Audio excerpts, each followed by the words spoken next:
distinguished guests, BNP Standing Committee members, distinguished diplomats, members of different non-profit organizations, BNP Vice Chairmen, advisors, BNP senior leaders of different political parties, members of civil society, former ambassadors, members of media, and members of different parts of the civil society, and also we have some organizations that work actively working in Cox's Bazar. Some NGOs, members of those NGOs are present here. So we welcome you all on behalf of Bangladesh Nationalist Party. I welcome you all to this seminar on Rohingya crisis and repatriation strategy, which will be presided over by our Honorable Secretary General, Mr. Fakhrul Islam Alamgir. We are having this seminar marking the 6th year of the Rohingya genocide and the influx. 6 years on, solution to the Rohingya crisis is still elusive.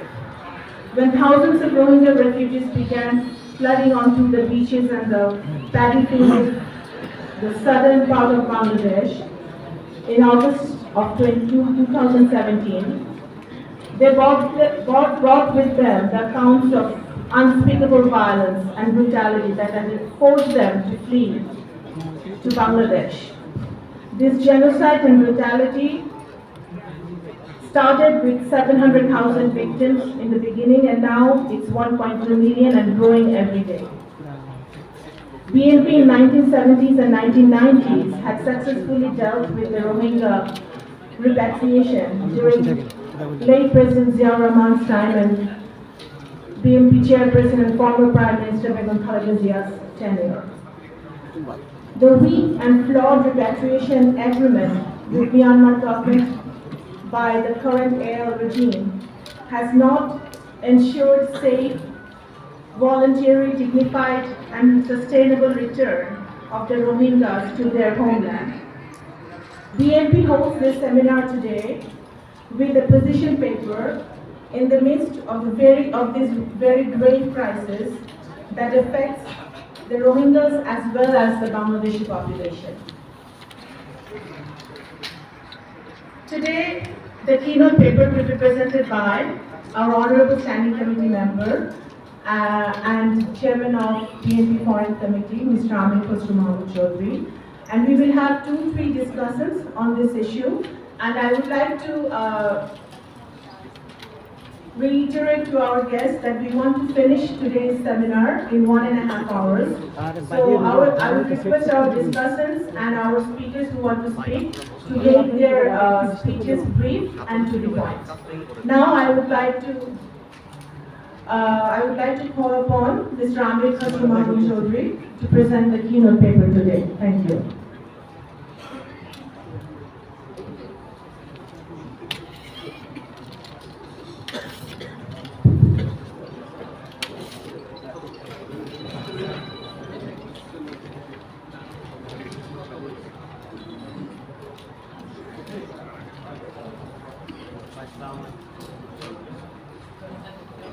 Thank you, Sharma.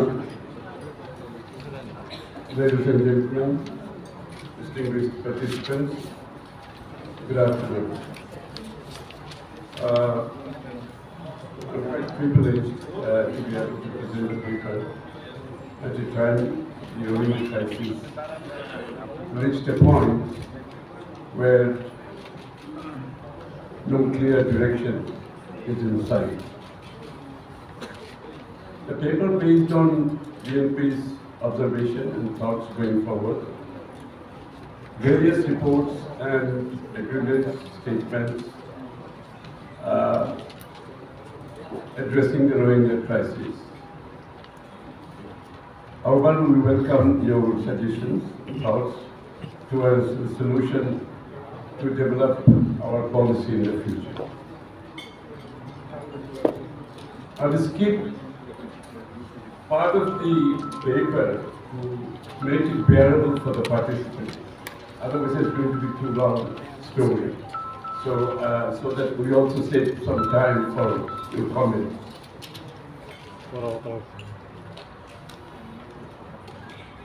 The Rohingya population has endured persecution, violence, and discrimination within their home country of Myanmar, compelling them to flee and seek refuge in Bangladesh over the past 5 decades.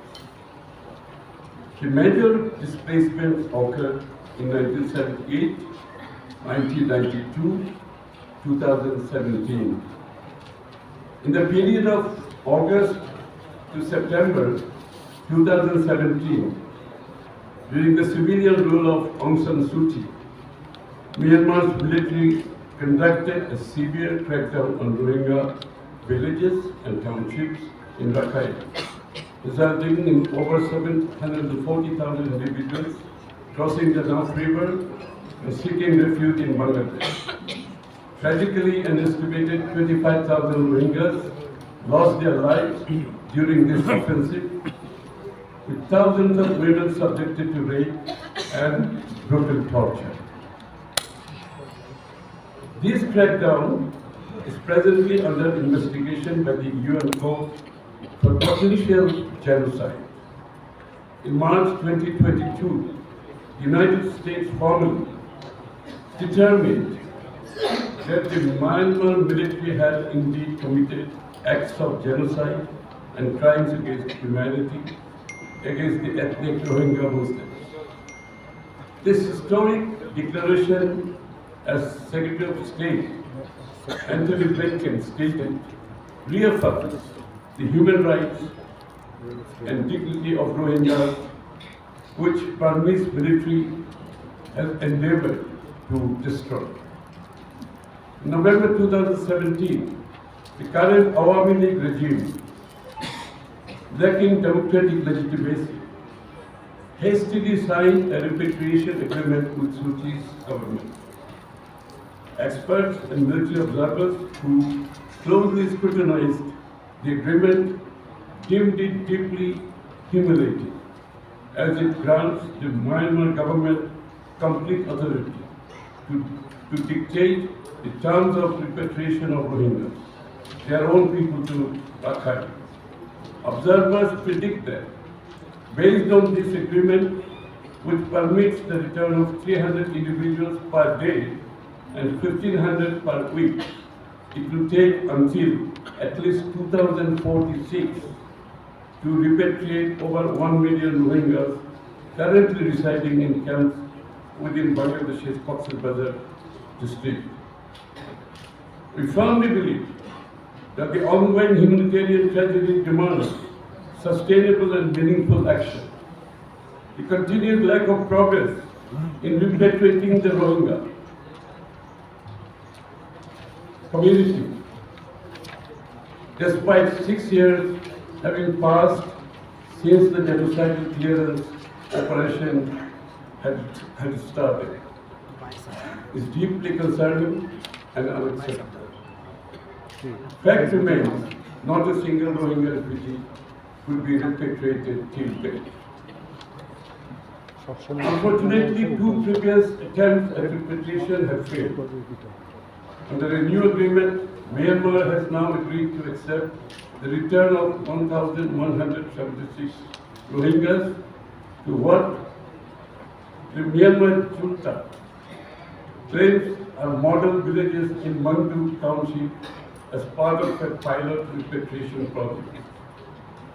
Independent experts and human rights groups monitoring this latest repatriation attempt have described these model villages as internally displaced persons camps, IDP. Since the outbreak of anti-Muslim riots, internally displaced persons camps in 2012, more than 130,000 Rohingyas have already been confined to IDP camps in Rakhine currently. Basically, these are the camps for internally displaced people, not for rehabilitation of Rohingyas from Bangladesh.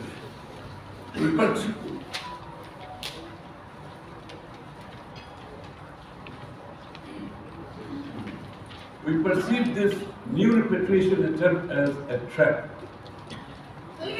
I repeat, a trap, which will only perpetuate persecution faced by one of the world's forgotten minorities. On December 21, 2022, the United Nations Security Council passed a historic resolution regarding the situation in Myanmar, a development we welcome.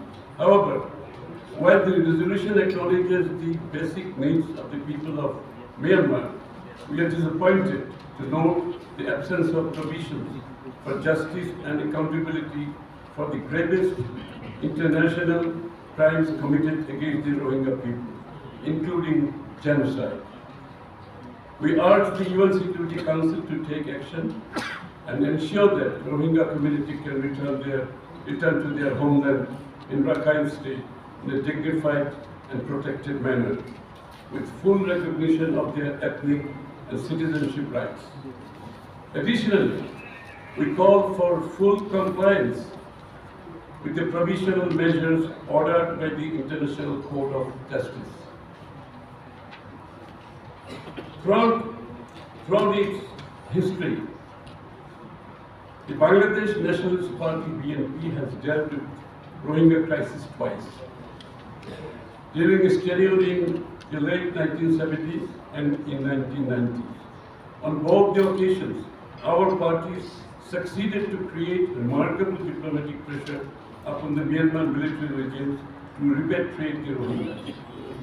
Thanks to the unprecedented pressure exerted by our party's founder, President Ziaur Rahman, on the regime of General Ne Win in 1978, Myanmar was compelled to take back almost all 200,000 Rohingyas who were forced to flee to Bangladesh. Begum Khaleda Zia, the chairperson of our party, had applied similar pressure on Myanmar when over 250,000 Rohingyas sought refuge in Bangladesh after a major crackdown in 1992. Myanmar agreed to take back at least 236,000 Rohingyas, with only a fraction remaining in two refugee camps in Kutupalong and Noyapara. As Bangladesh stands on the threshold of a historic transition, we believe that a fresh approach to Rohingya crisis is necessary in order to find a sustainable, dignified solution to one of the world's longest-running humanitarian and political crises. Our objective is to ensure the voluntary and safe return of every single Rohingya individual to their homeland with dignity and equal rights. Unfortunately, the current Awami League regime, lacking popular legitimacy, is hindering the possibility of achieving a just resolution to the crisis. They have miserably failed to perceive the magnitude of the crisis. Their inability to take multilateral and all-out effort to resolve the problem and to send even a single Rohingya back to their homeland is the government's utter diplomatic failure. Instead of multilateral global approach, this is not understood. Why? Government is stubbornly taking a bilateral route. Various UN agencies and human rights organizations opine that an environment for safe and dignified repatriation has not been created in Myanmar as yet. Rohingya organizations are also opposing the proposed involuntary repatriation without recognition of their Myanmar citizenship. United Nations Human Rights Council claimed that Bangladesh authorities are using deceptive and coercive measures to compel Rohingya refugees to return to Myanmar against their will. This statement of the UN rapporteur is undoubtedly a matter of concern for Bangladesh. It may be recalled the ruling Bangladesh government has earlier sidestepped the international community, including the UN, and signed a bilateral agreement with Myanmar for Rohingya repatriation that produced no result. At a time when the global community, including the UN, are opposed to any involuntary and unsustainable repatriation under the current political and security conditions in Rakhine, taking up by the Bangladesh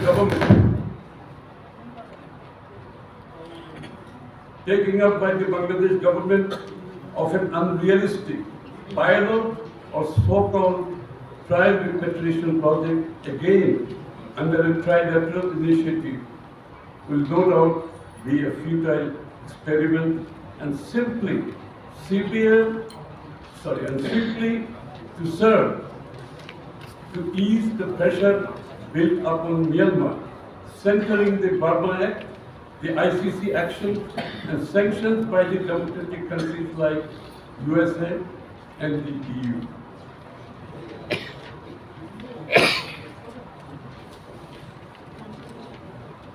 When, I'm skipping here a little bit, when a government lacks popular democratic mandate, it resorts to outsourcing.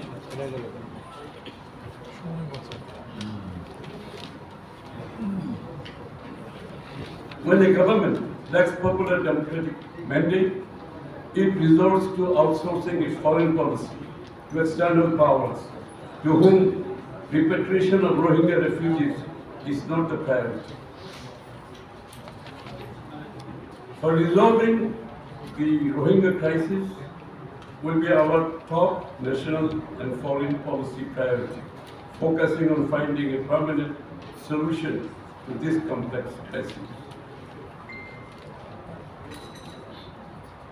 Issue is, if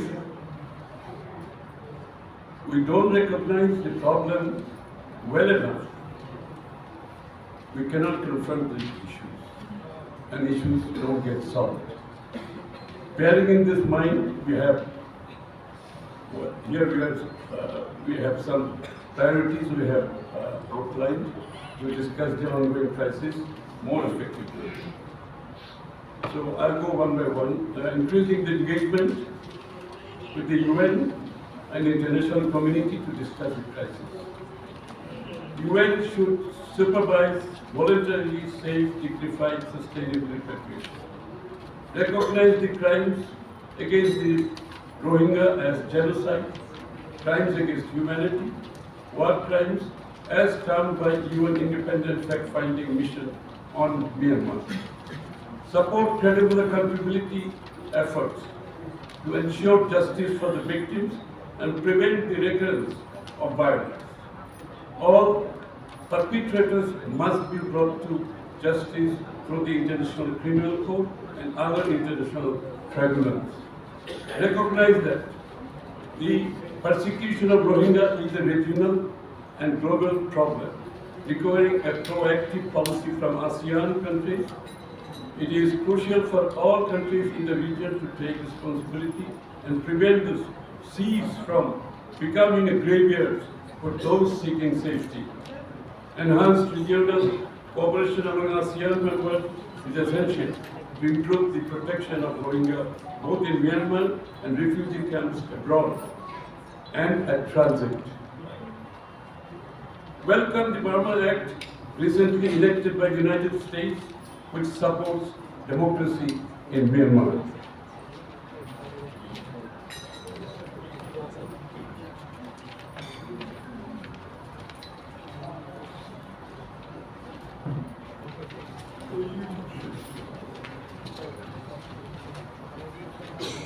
EU as a founding and active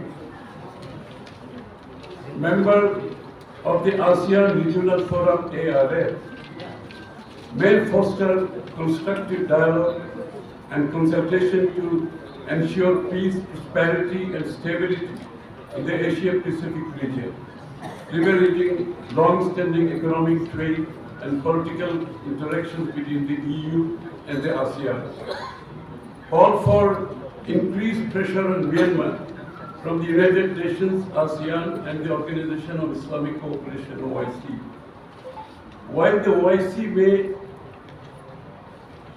have limited leverage over Myanmar, it can rally global support for Rohingya cause. Call for increased humanitarian aid from UN agencies to support the Rohingya. Despite global attention being diverted to other crises, it is vital not to forget the plight of over 1 million Rohingya living in various camps in Bangladesh.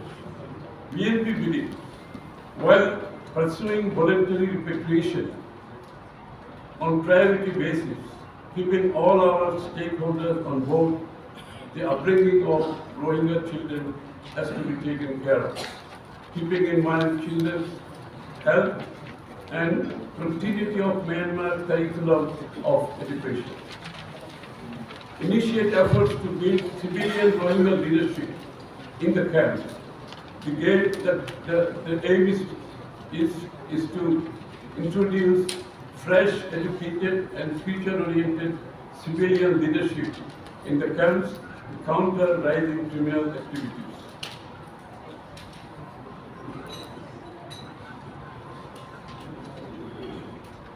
Recognize the increasingly important role of Rohingya diaspora in finding a solution to their long-standing humanitarian and political crisis. Establish stronger ties with internationally recognized Rohingya diaspora leaders, granting them more space and collaborating closely with them in international fora. Address the issue of employment opportunities for Rohingya adults. Recognize that relying solely on continuous global donation to support Rohingya refugees is unsustainable. Assess employment opportunities in the greater Chittagong region, and if labor shortages, I say if labor shortages are identified in major sectors such as farming and manufacturing, allow Rohingyas to work in these productive sectors. Now we say this with a caveat, because it must happen. We have to be sure that such an employment does not crowd out local employment. So this is a very sensitive issue for locals, as we all understand.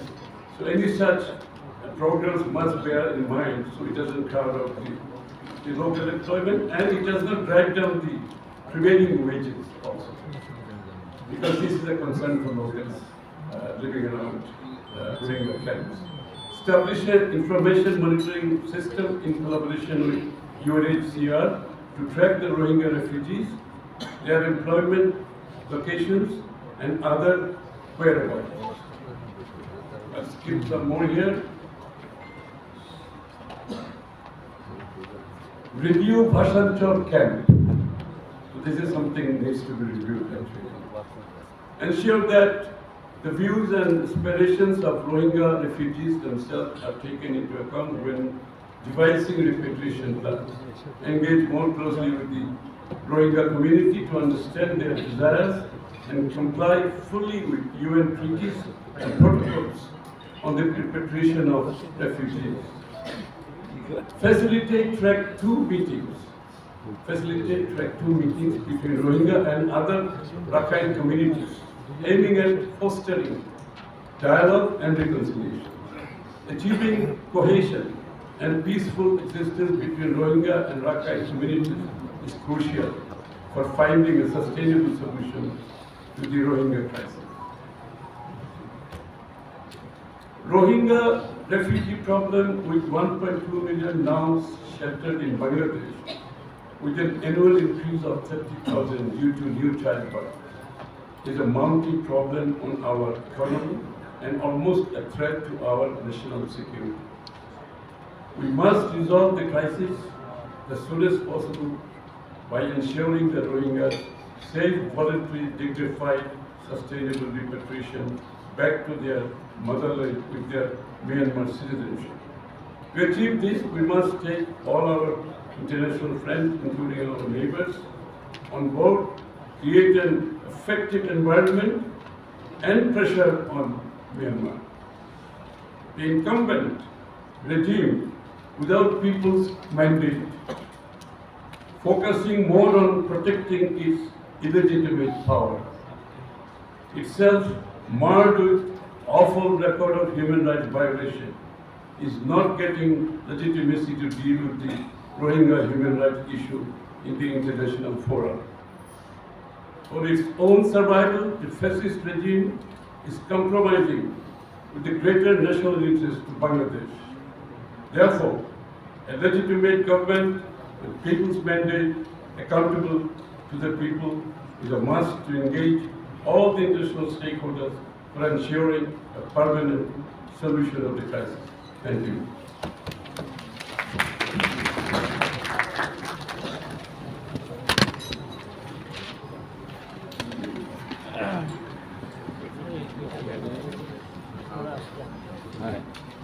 Thank you, Mr. Anand Chaudhary, for the keynote paper.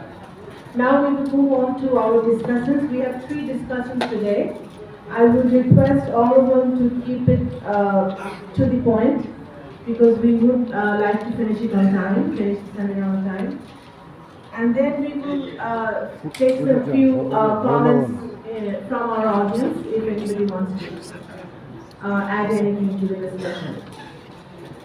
Our first discussant is Dr. Zaidur Rahman, faculty member of Independent University, popular columnist and political activist. Dr. Zaidur Rahman.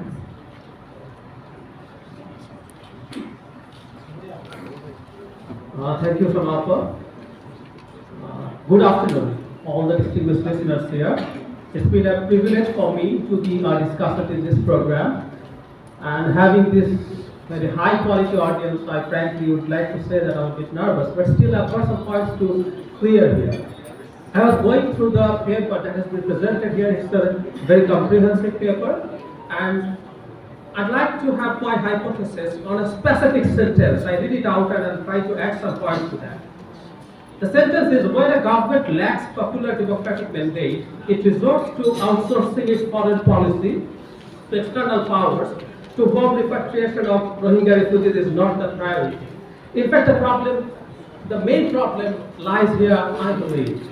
And I'd like to add some more points to one other part. In November 2017, current Aung regime lacking democratic legitimacy hastily signed a repatriation agreement, and it said that this agreement lacked in key components which would preserve our interests. But there's another problem in that it was not an agreement either. It was an arrangement. The language was arrangement, not an agreement, not a memorandum of understanding. It was an arrangement, and it said that we are trying to solve the problem bilaterally. This arrangement reduced pressure on Rohingya or Myanmar government very seriously, because they then tried to present to the global community that we are trying to solve the problem in bilateral terms. And China mediated. We can clearly remember at that time Chinese foreign minister came to Bangladesh, he went to Yangon, and finally, and he explicitly told that China wants this should be solved bilaterally. Even finally we tried to have UNHCR as a part of that, but Myanmar didn't agree. So everything happened what Myanmar wanted. Not only that, a keyword here is internally displaced people. Myanmar don't like that we say those people Rohingya. They like internally displaced people, and we started using that word as well. So what Myanmar tries to impose on us, we did it. Why? I'll come to that point a bit later. Even what happened in Myanmar, it was a clear genocide. I'd like to refer an expert. His name is Gregory Stanton, the chairman of Genocide Watch. He clearly mentioned that the genocide started in Myanmar for this term in 2012. For the 5 years it happened till 2017. Later on, the people came here to our country. So we didn't use the word genocide even. So, in fact, just a second. Sorry. So we didn't use the word genocide, and we always tried to fulfill the demand of the Myanmar and by the mediation of China. In recent times, there's an information here that is we are trying to have some pilot of repatriation of 1,176 people to Mongdu Township. They went there and found that it's not their place. It's a different camp where they are trying to be repatriated and without any form of citizenship. Without citizenship, the crisis will never happen, never come to an end. The problem, in fact, for Myanmar is ICC will have some hearing. It was scheduled on April this year, then it was deferred, and finally deferred again. So they tried to show that we are trying to do something bilaterally so that they can have some privilege in the ICC hearing. If we believe in Myanmar's commitments, most of us even don't know that Myanmar don't recognize that around 1 million Rohingyas are in this country. They think it's well below 100,000, it's hardly 70 or 80,000. So when we try to negotiate with Myanmar, we forget that they even don't recognize the problem, the extent of the problem. They recognize only 10% the number we are having here. I'd like to add one more information. Not only 1.2 million, every year 30 to 35,000 children are born in these camps. So the number is now to be around 1.3 or 1.4 million. Every year 35,000 at least children are added to their population. So this is the crisis nowadays. And to be frank, in our country, we don't discuss it very explicitly that it's a very geopolitical and geostrategic issue nowadays.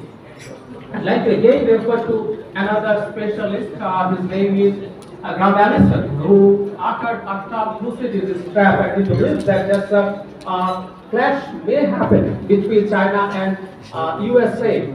Rohingya crisis, I believe, is related to that because those who are a bit informed know that there's a strategic choke point from Malacca Strait, and in any case of blockade, China is trying to have some alternative ways. Such kind of alternative one is Gwadar port of Pakistan, at the same time Kiaku deep sea port in Myanmar, from where they have some deep sea port, at the same time some oil and gas pipeline to China. So having some Rakhine province free of any sort of conflict is a necessity for them. At the same time, if we add another information, that is the Burma Act that the US recently enacted, I'd like to say a few words about Burma Act because US can impose sanction on any people by their existing laws. I know in our country, some RAB officials and RAB was sanctioned by that law. But what is the necessity of having a different law to impose sanctions on that?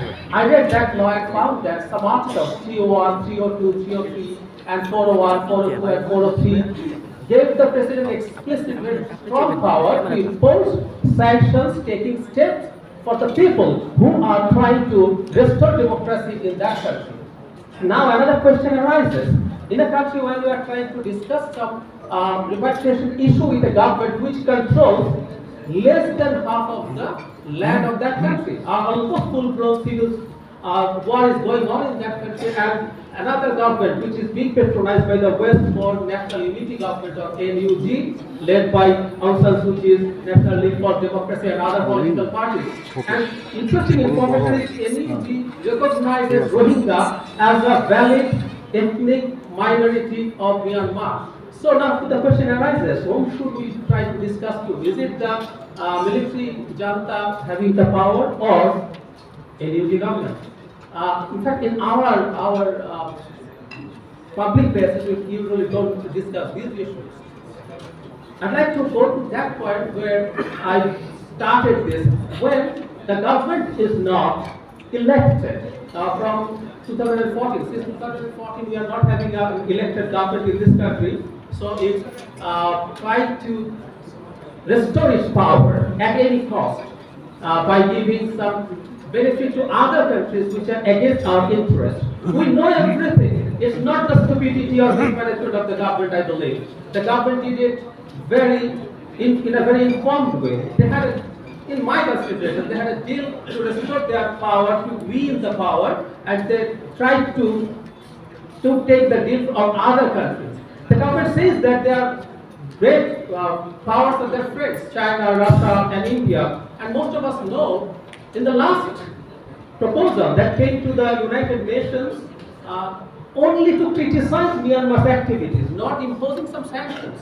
This type of proposal was not passed due to the veto of China and Russia. Repeatedly, in June 2023, they last vetoed that proposal. At the same time, in most of the cases, India abstains from the voting. That means they are also not in favor of us. So the government is claiming these three countries are very great friends of the government, but we are not finding any of them are in favor of our country, I better say. They may be in favor of the government to keep the government in the power, but they are not serving the purpose of the people of this country.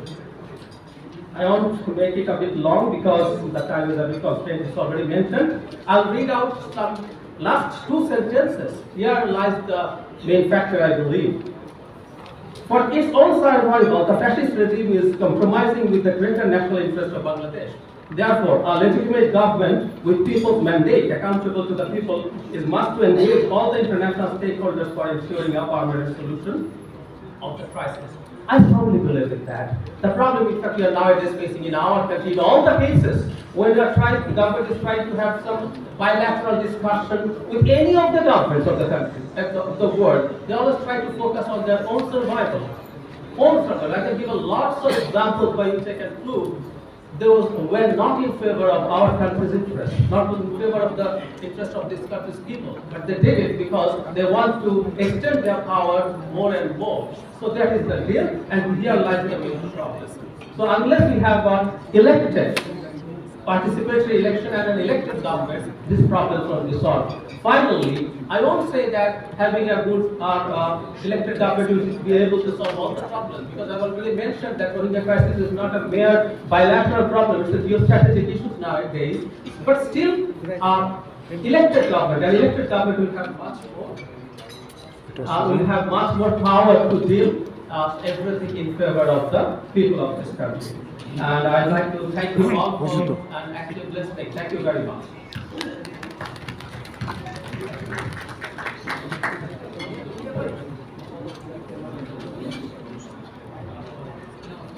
Thank you, Dr. Zahid.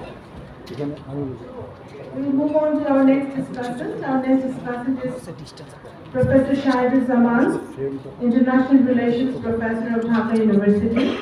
I will request him to give his speech. Thank you, ma'am. I know that there is a time constraint. Respected Chairman, sir, and respected members of the panel sitting on the high table. I will get into some clear-cut conversation with you. Perhaps that may arouse your interest. Now, about 4 decades ago, in 1981, a few of us, including me, used to brief President Ziaur Rahman on foreign policy issues, especially because he was involved in the Iran-Iraq mediation effort.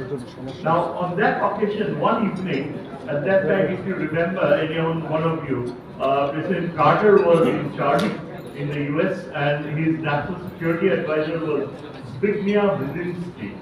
Brzezinski used to teach at Georgetown, and he was of Polish origin, and he was extremely hawkish. Now, Brzezinski came up with the doctrine known among many others as the concept of shatter belts. Shatter belts mean that a part of some territory within the third world that would tend to fall apart, and if the United States should take interest in penetrating or getting involved there. Now, in his list of shatter belts, Arakan, or the place where the Rohingyas lived and were kicked out, was number 1. When President Zia was introduced to the Rohingya crisis, I remember we mentioned Brzezinski's doctrine of shatter belts and the American interest if there would be some administration which has aggressive or imperial designs, that they would get involved in Arakan or have something to do with it. Now this brings me to the current Indo-Pacific strategy, where the United States basically is more focused on the Pacific, but has now turned towards the Indian Ocean and has shown consistent interest in not only just the Indian Ocean, in the Bay of Bengal. Why is it so? Some of us tend to believe that just like the way we thought in the Cold War, that the US would only have a passing interest in the Bay of Bengal. But that's not true.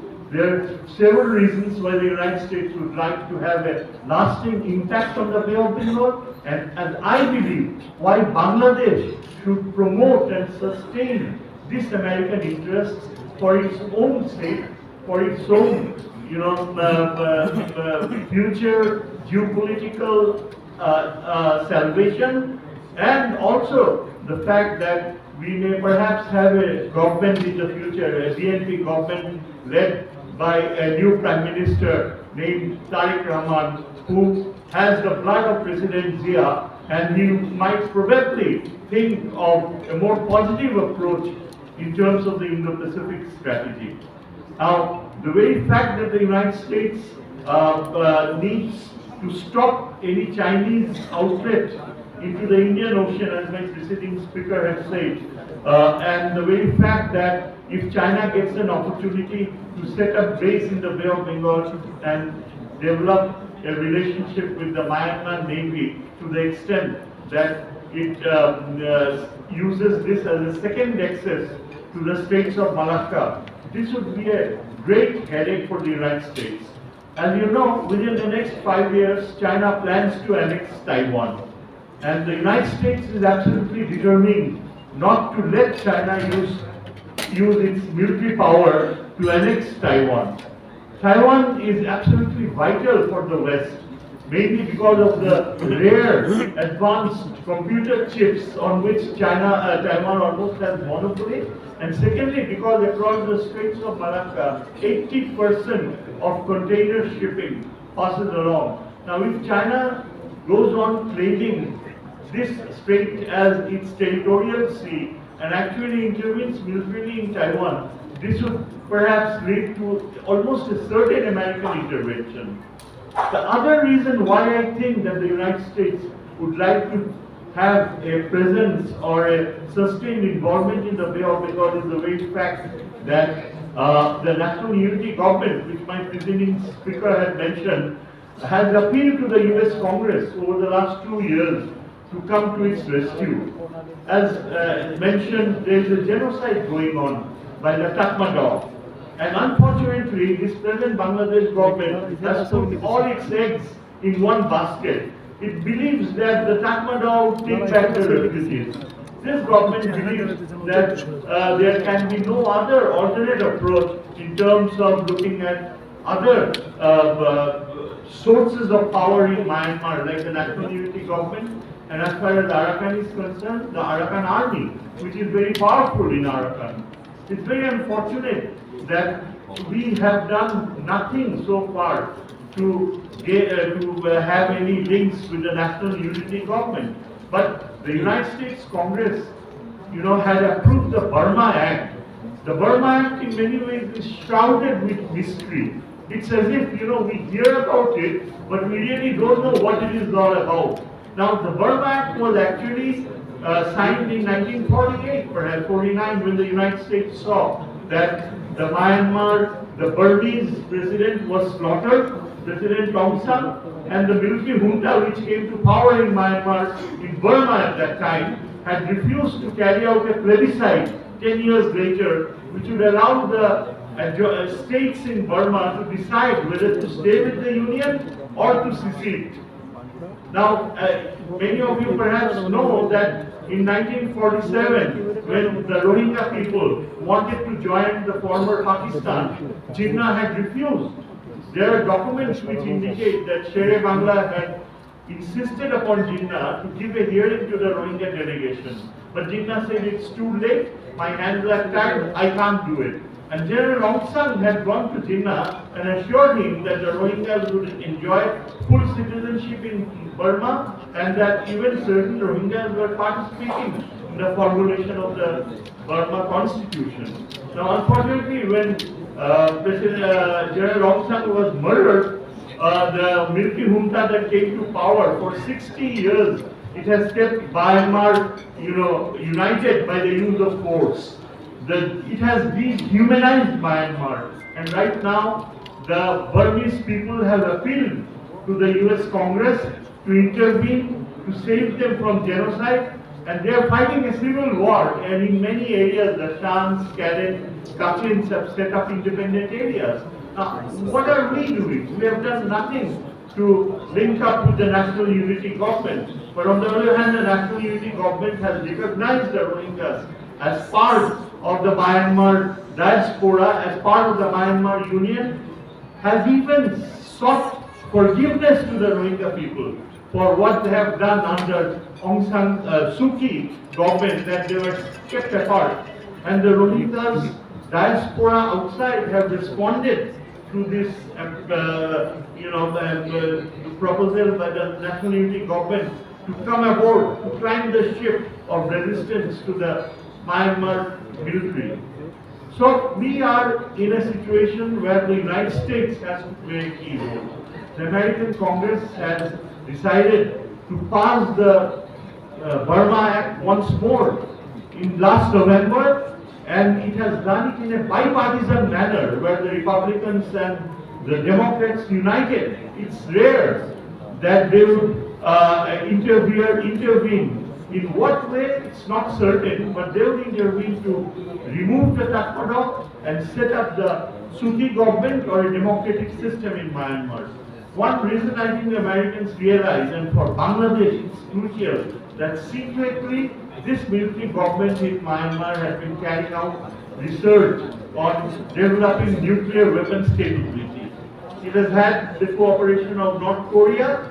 It has got the wing from China, meaning that China wouldn't mind. And you can imagine what would happen in 3 or 4 years' time if this Tatmadaw develops nuclear weapons. They have changed their maps, they have tried to show St. Martin as a part of Myanmar, and I won't be surprised if they put their hands on Bandorban as well as the St. Martin Island, so that they can have this entire sea, Bay of Bengal, to draw the resources that we now have as our own.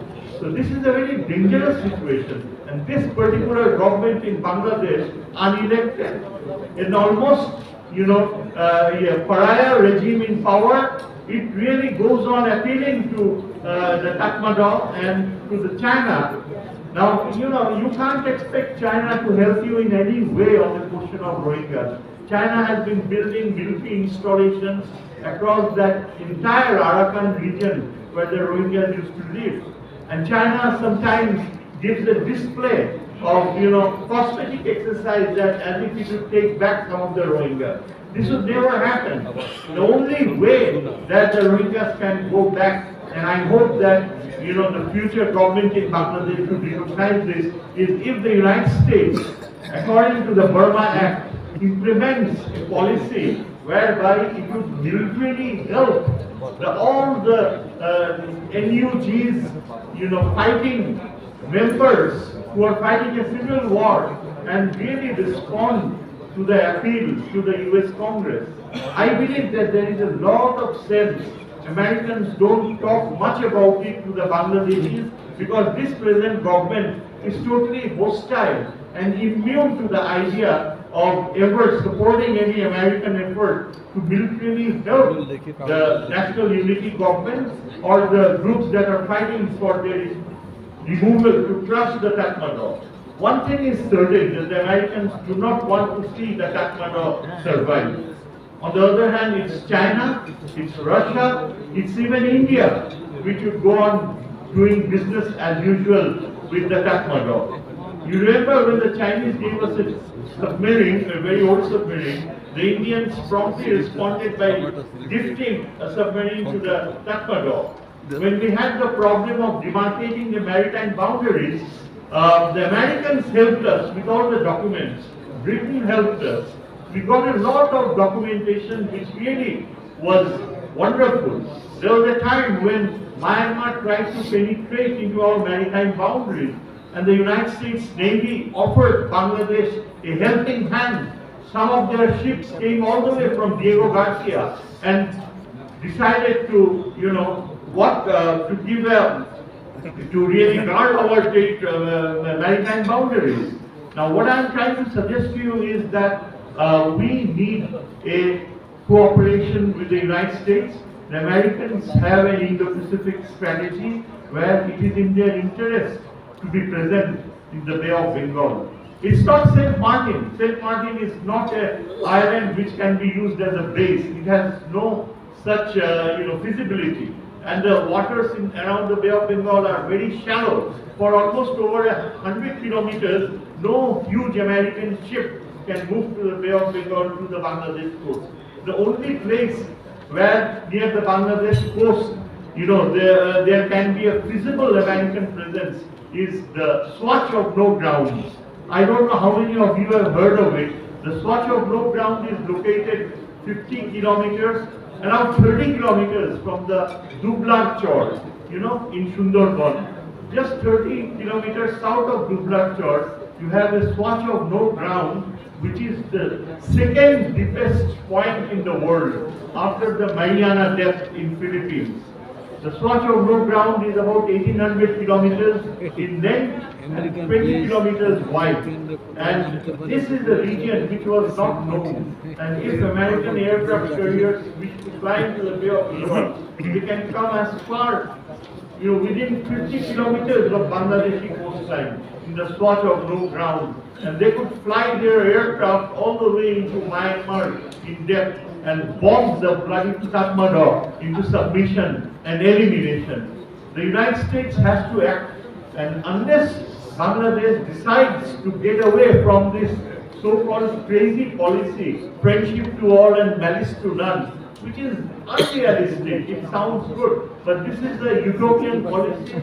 We have to decide on our alliance. Look at the entire Pacific Ring. All these countries are American allies. And they need the United States to prevent, right from South Korea, Japan, Philippines, Thailand, Indonesia, Singapore, and Taiwan. All of them require the American military naval support in order to contain Chinese expansion. Now, the same manner we see the crescent in the Middle East and Southeast Asia, where the Americans, have deep naval alliances. A future government in Bangladesh must develop a naval alliance with the United States in order to protect our maritime zone. Because the world is a dirty place. You can't simply exist by extending hands of friendship. Below the surface, it's all a tug of war for territorial gains and greater supremacy. As a student of international security and having been trained in American universities and having spent time in the US Naval Postgraduate School at the Department of National Security, I am convinced that Bangladesh in future would require a very strong alliance with the United States, Britain, and decide on the fate of the Myanmar people, and at the same time ensure a safe return of the Rohingyas to their homeland, and also perceive that this entire Arakan coastline will have some influence, some presence of the Bangladesh military in order to ensure the security of that region. Thank you very much. I wish we could have listened to you more, Shahiduzzaman Bhai, but we don't have enough time. Now, I would like to request Ambassador Iftikharul Karim, a seasoned diplomat who has been in his profession in Beijing, Korea, Geneva, and many other places. I would like to request him to share his comments with us.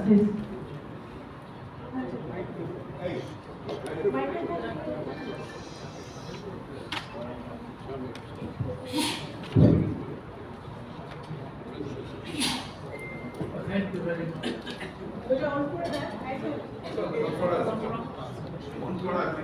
Hello?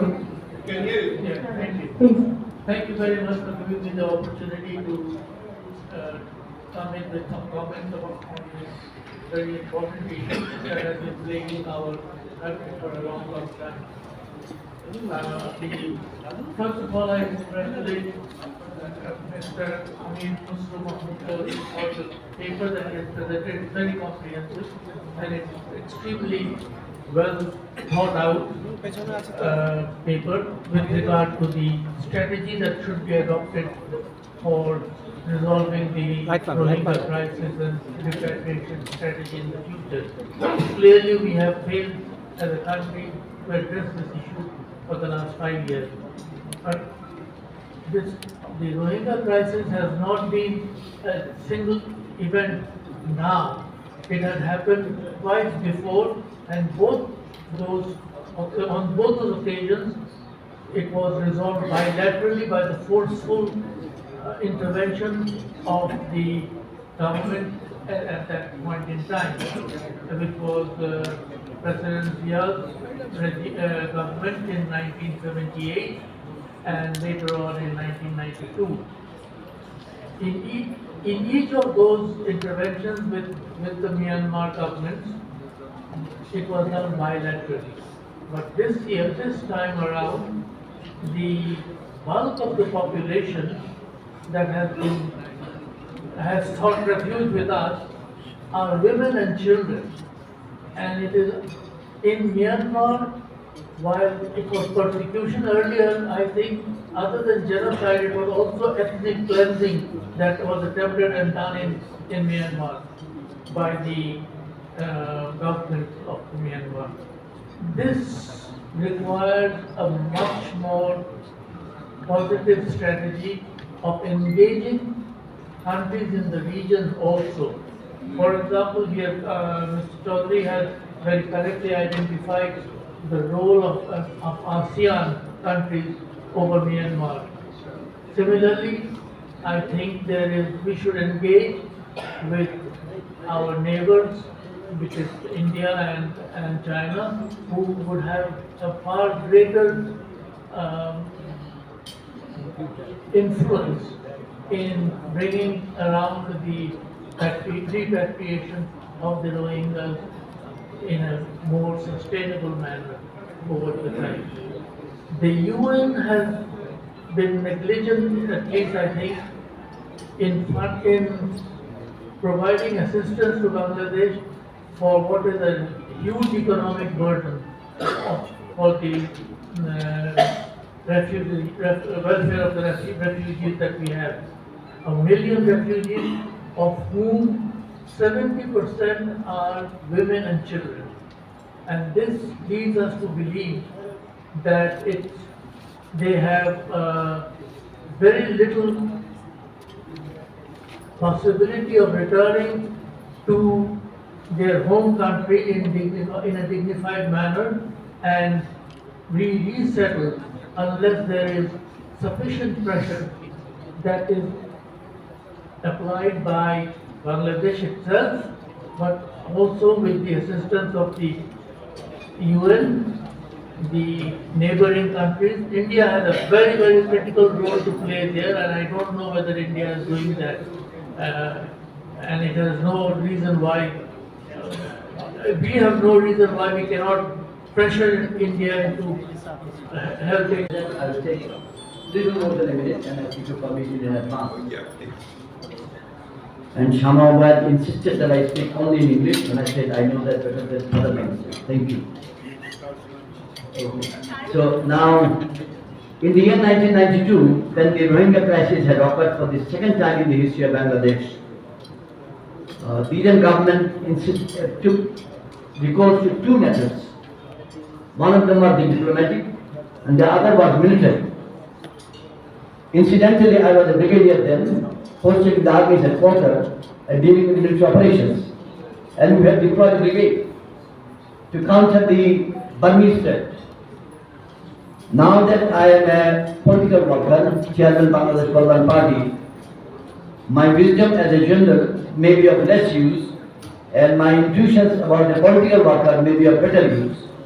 What I suggest, we may not get into a confrontation, but I would draw keen attention to one sentence which already referred to by Professor Dr. Zahid. I draw your attention to second page, third page. Unfortunately, sorry.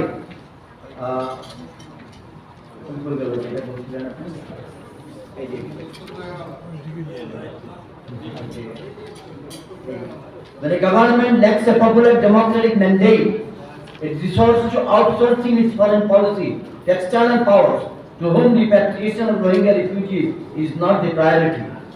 We are trying to solve dengue problem in Bangladesh. We are equipping our hospitals. In addition, we are also trying to subdue the mosquito community. Similarly, if we cannot find out the root causes of the crisis, we may not succeed in our attempts to solve it. The crisis lies in geopolitical reasons, attempts by some of our friends, or so-called friends in diplomatic language, to use the territory of Arakan to their advantage, depriving Bangladesh and endangering the security of Bangladesh.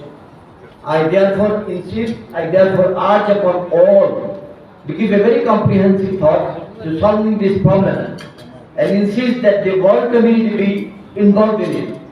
Involving the world community in this effort may not suit some of the friends of Bangladesh. Kindly see who have donated to this crisis and you will discover who are friends and who are not friends. I would like to beg leave of you, thanking you that I was given the time. Allah Hafiz. Assalamu alaikum. Thank you, sir. I would like to conclude and go on to our standing committee members. If there is anybody else who wants to make a brief comment, the floor is open.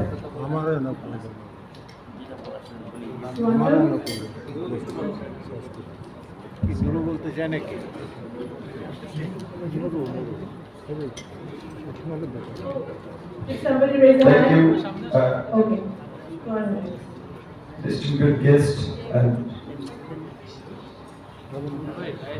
all invited guests. First,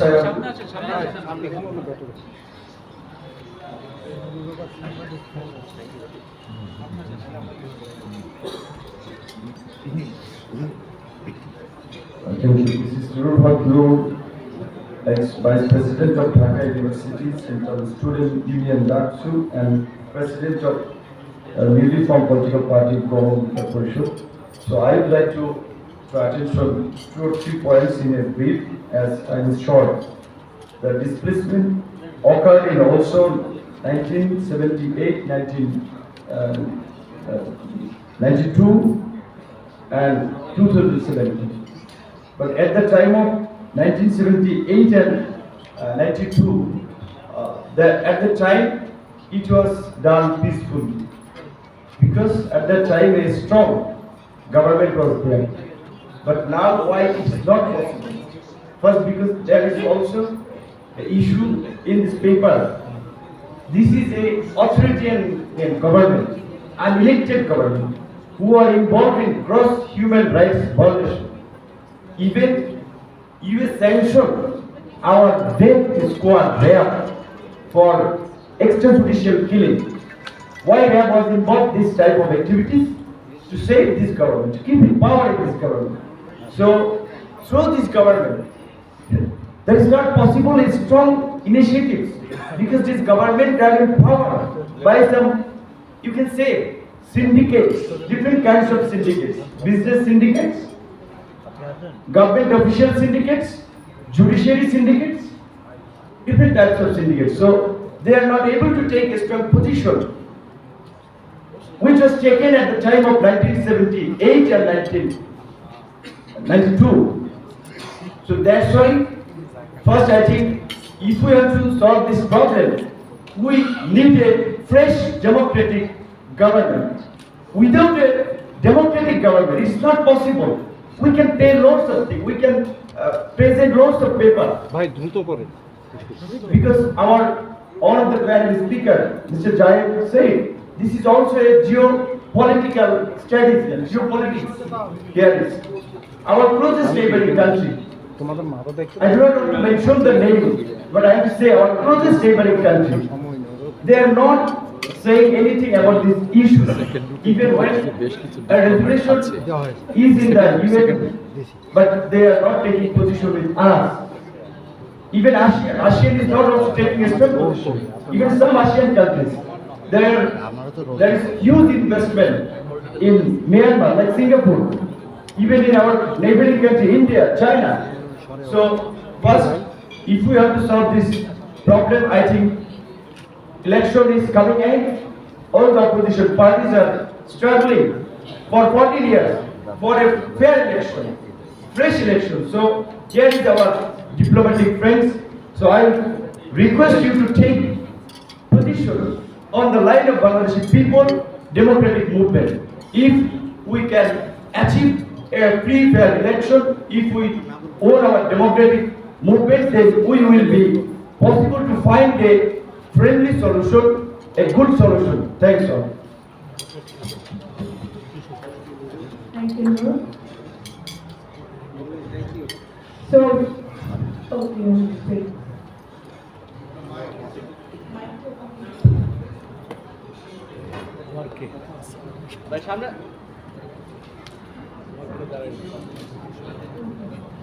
our Bangladesh Nationalist Party, advisor of Bangladesh Nationalist Party and convener of Dhaka South BNP, veteran freedom fighter, Mr. Abdul Salam. Mr. President and all participants,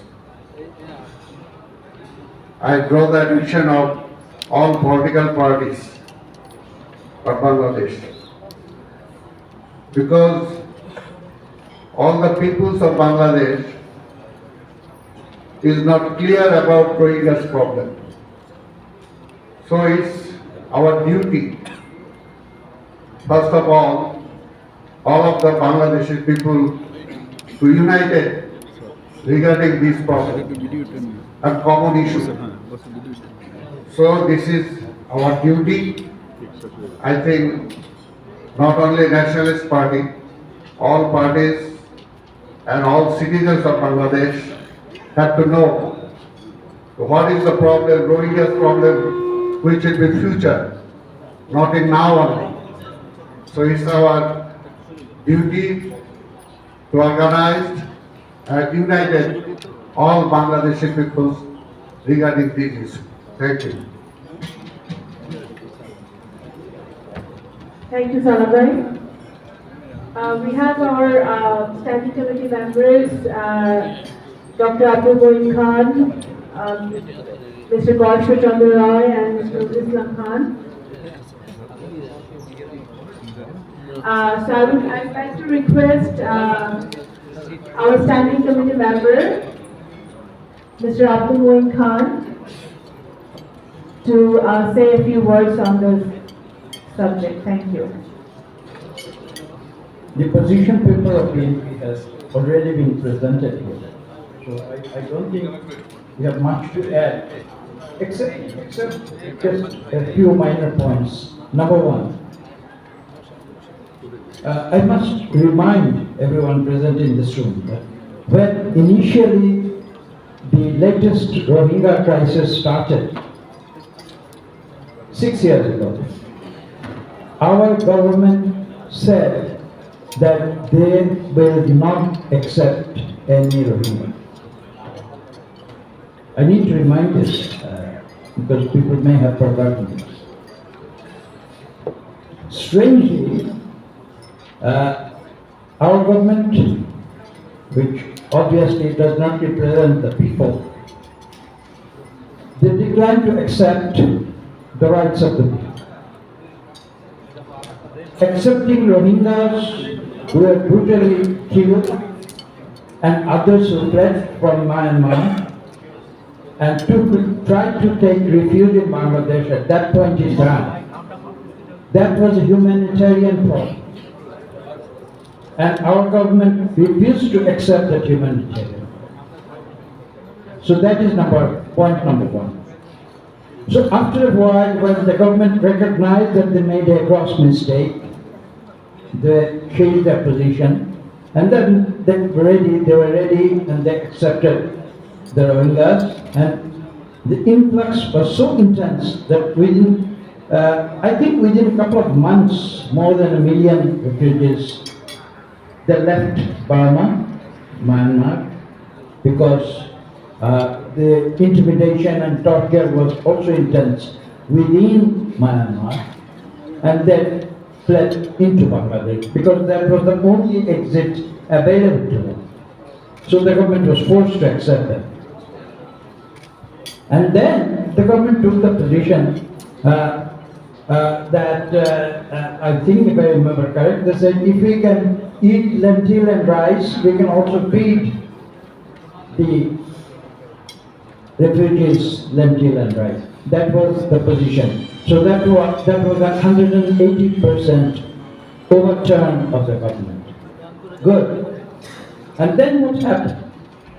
After a while, when this process continued and efforts were made internationally to make arrangements for these refugees to go back to their motherland,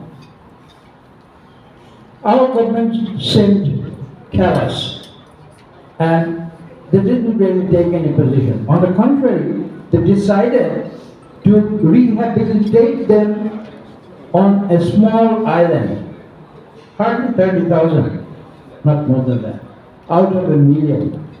So the big question came in, why did the government decide to rehabilitate the refugees from Burma, the Rohingyas? Because that gave the wrong signal, I believe, not only to the Rohingyas, but also to Myanmar, that the government of Bangladesh is now not keen on repatriating these Rohingyas back to their motherland, to their own home, rather rehabilitate them within Bangladesh for whatever reasons, God knows.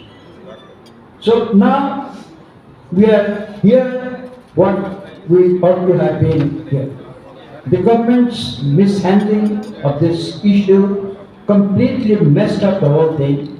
I admit that the solution to the issue is not within the hands of Bangladesh itself. It became a regional issue, now it has become a global issue. I appreciate that, but the question is, the Rohingyas are the victims of the torture inside Myanmar. The Bangladesh government has also been forced to carry on this burden of 1.2 million Rohingyas within small areas in Chittagong, in Drax and Chittagong. And the consequence is now nobody knows what's going to happen to this 1.2 million Rohingyas. Whether they can at all return to their own homeland, because our government utterly failed in negotiating a solution, whether bilaterally or multilaterally. I think that's where we stand today. That is the fact. Thank you very much.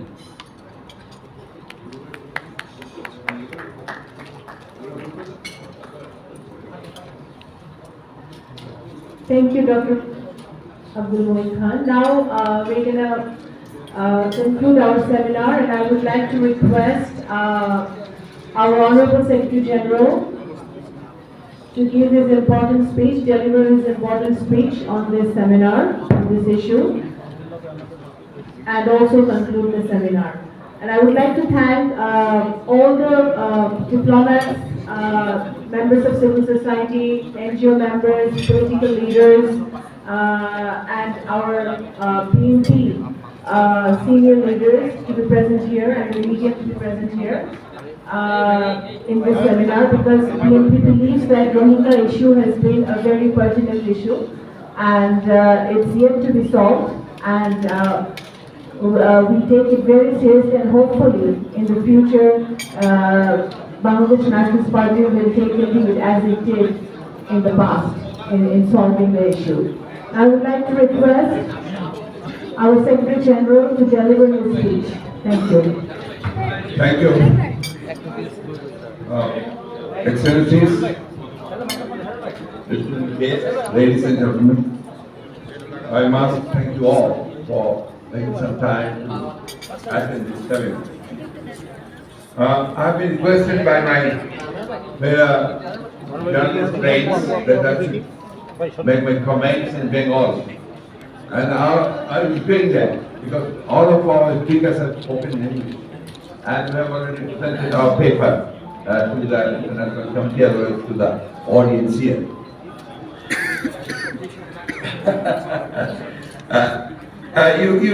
You must be knowing that that we have organized this seminar only because of one reason, that what Mr. Salam is saying, that the people of Bangladesh now are forgetting that Rohingya is a problem in our country, and that is because of the government's attitude and their role in the whole issue.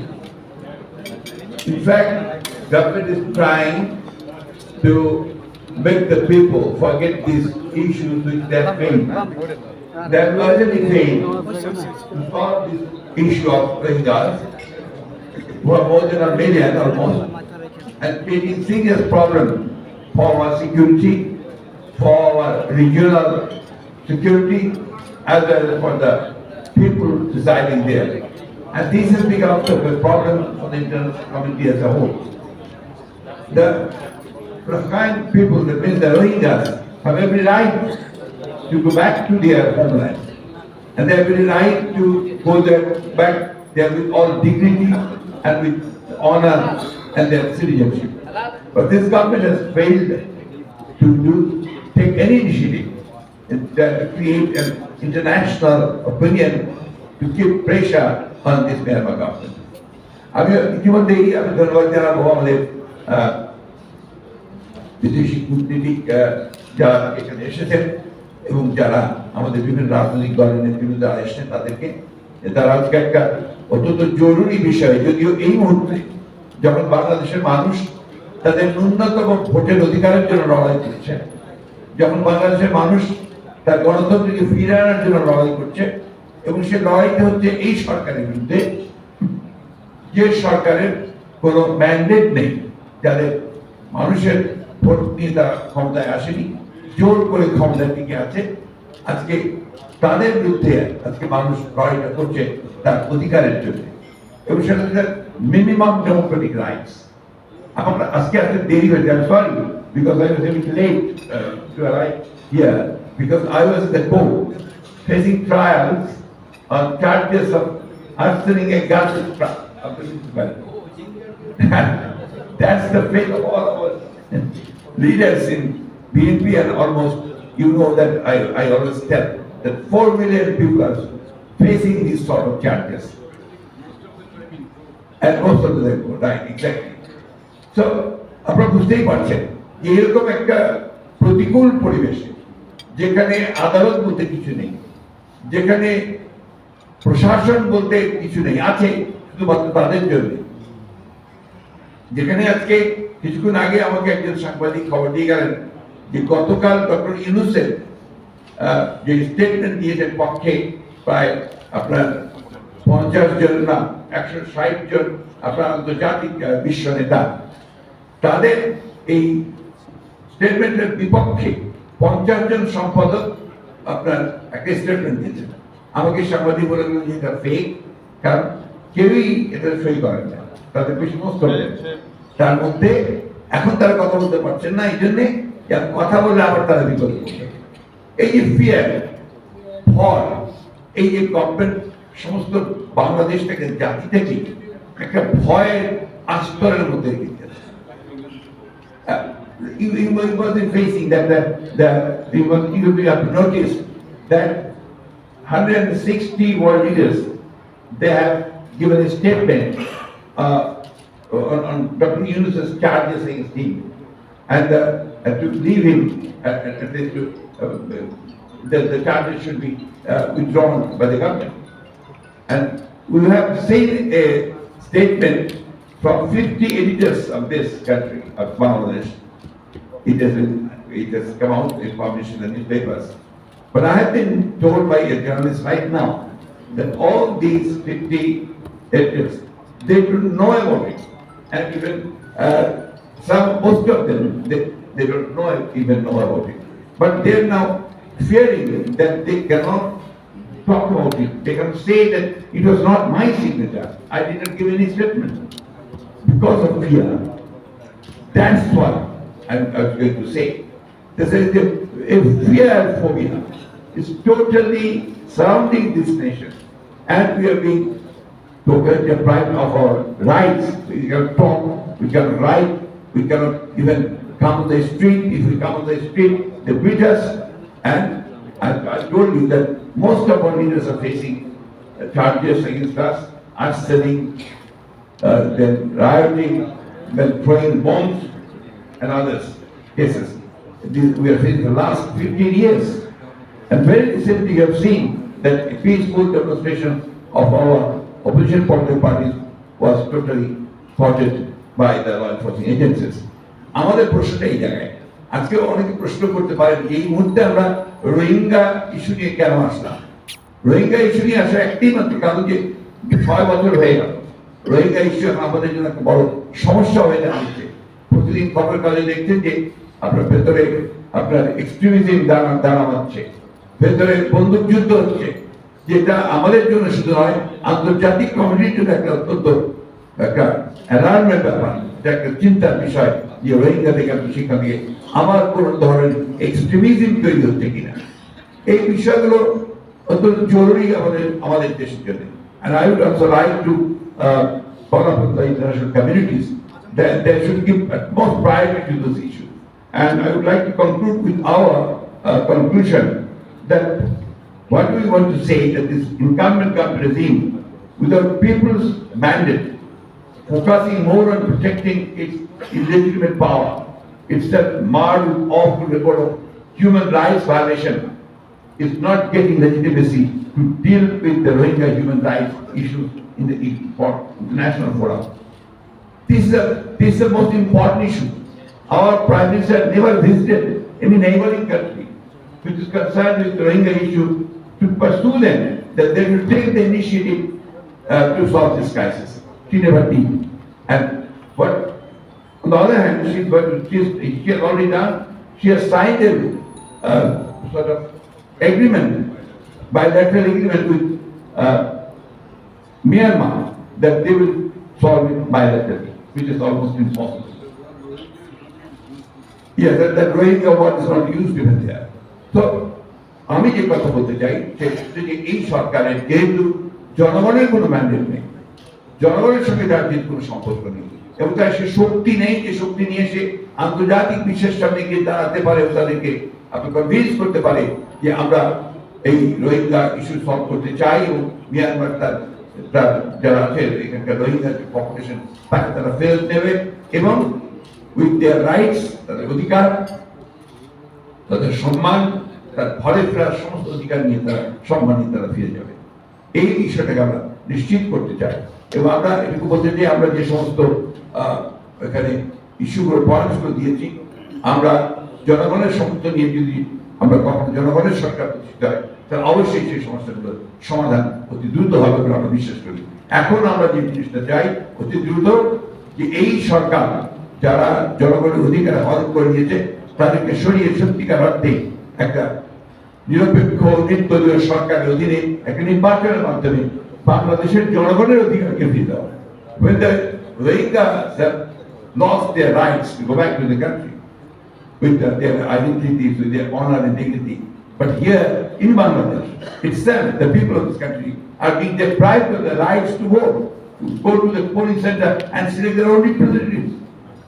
So, আমার কাছে মনে হয় যে আজকে আমাদের একমাত্র দায়িত্ব হচ্ছে সকলের, এই দেশের সকল মানুষের।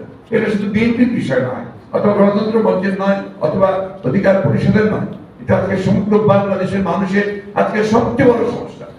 এর চেয়ে বড় সংকট কখনো আসেনি যে আমি কথা বলতে পারবো না, আমি বিচার পাবো না, আমি আমার সিকিউরিটি, আমার ফ্যামিলির সিকিউরিটিকে রক্ষা করতে পারবো না, আমি স্বাস্থ্য সেবা পাবো না, আমি শিক্ষা পাবো না, এটা হতে পারে না। এই জন্যই আজকে আমাদের আজকে সেমিনার থেকে যে আবেদন আমি জানাবো আপনাদের মাধ্যমে সকল আন্তর্জাতিক সংস্থাগুলোর কাছে, আন্তর্জাতিক কমিউনিটির কাছে, একই সঙ্গে জনগণের কাছে যে আসুন আজকে আমরা বাংলাদেশের মানুষকে তার গণতন্ত্রকে ফিরিয়ে দিতে, সেই গণতন্ত্রকে জনগণকে তার ভোটের অধিকার ফিরিয়ে তার পাশে দাঁড়ায়। আজকে নিউ ইয়র্ক টাইমস একটা তাকে বেরিয়েছে, পড়েছেন নিউ ইয়র্ক টাইমস খুব পরিষ্কার করে বেরিয়েছে যে ধীরে ধীরে গোপনে নীরবে বাংলাদেশের মানুষের গণতান্ত্রিক অধিকার কেড়ে নেওয়া হচ্ছে। Millions of people. আমি ওটাই সত্য, তাকে কাজ করা দাঁড়াতে হয় প্রতিদিন, তাকে ফেস করতে হয়। আজকে এই অবস্থা থেকে আমাদের বেরিয়ে আসতে হবে, ওইখান থেকে বেরিয়ে আসার কোনো বিকল্প নেই। আমি তাই আজকে আবারও আবেদন জানাতে চাই, আহ্বান জানাতে চাই যে আসুন আমরা সবাই ঐক্যবদ্ধ হয়ে এই ভয়াবহ যে দানব আমাদের মুখে করছে প্রবেশ হয়েছে, তার থেকে আমরা নিজেকে মুক্ত করি, বাংলাদেশের মানুষকে মুক্ত করি, মুক্ত একটা সমাজ গড়ে তুলি, আমরা মানুষের মুক্তি প্রতিষ্ঠা করি। ধন্যবাদ সবাইকে। Thank you again for attending this seminar, and hope to meet you again. Thank you. With this, I conclude this seminar. Thank you.